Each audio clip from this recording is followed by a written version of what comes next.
Breaking news చూస్తున్నాం. కల్తీ నెయ్యి కేసులో కీలక పరిణామం చోటు చేసుకుంది. టీటీడీ మార్కెటింగ్ ప్రొక్యూర్మెంట్ మాజీ జీఎం సుబ్రహ్మణ్యానికి నెల్లూరు ఏసీబీ కోర్టు 14 రోజుల రిమాండ్ విధించింది. అంతకుముందు రియా ఆసుపత్రిలో వైద్య పరీక్షలు పూర్తయ్యాయి.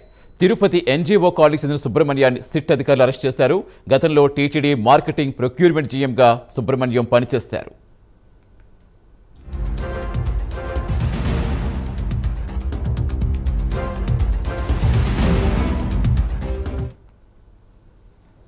కల్తీ నెయ్యి కేసులో కీలక పరిణామం చోటు చేసుకుంది. టీటీడీ మార్కెటింగ్ ప్రొక్యూర్మెంట్ మాజీ జీఎం సుబ్రహ్మణ్యానికి నెల్లూరు ఏసీబీ కోర్టు 14 రోజుల రిమాండ్ విధించింది. పూర్తి సమాచారం ఇచ్చేందుకు మా కరెస్పాండెంట్ రవివర్మ జరుగుతుంది. రవివర్మ, ఇంకా ఏసీబీ కోర్టు ఏం చెప్పింది?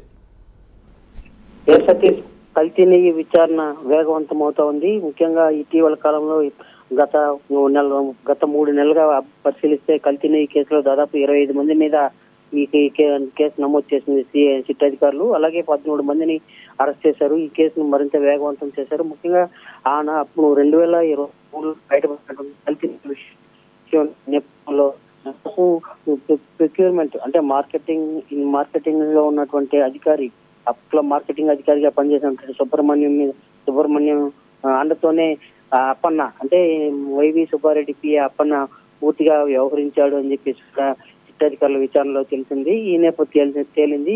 ఈ క్రమంలోనే ఇవాళ తిరుపతి ఎన్జిఓస్ కాలనీలో నివాసం ఉంటున్నటువంటి సుబ్రహ్మణ్యాన్ని సిట్ అధికారులు అయితే అదుపులోకి తీసుకుని పూర్తి స్థాయిలో విచారించారు.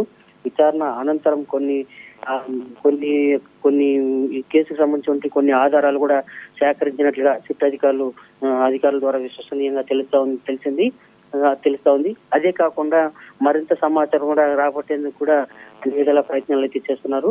అయితే ఇతన్ని అరెస్ట్ చేసి విచారణ అనంతరం తిరుపతిలోని రోయా హాస్పిటల్లో వైద్య పరీక్షలు నిర్వహించిన పిదప నెల్లూరులోని ఏసీబీ కోర్టుకు హాజరుపరిచారు. ఏసీబీ కోర్టులో దాదాపు 14 రోజుల పాటు రిమాండ్ అయితే విధించింది.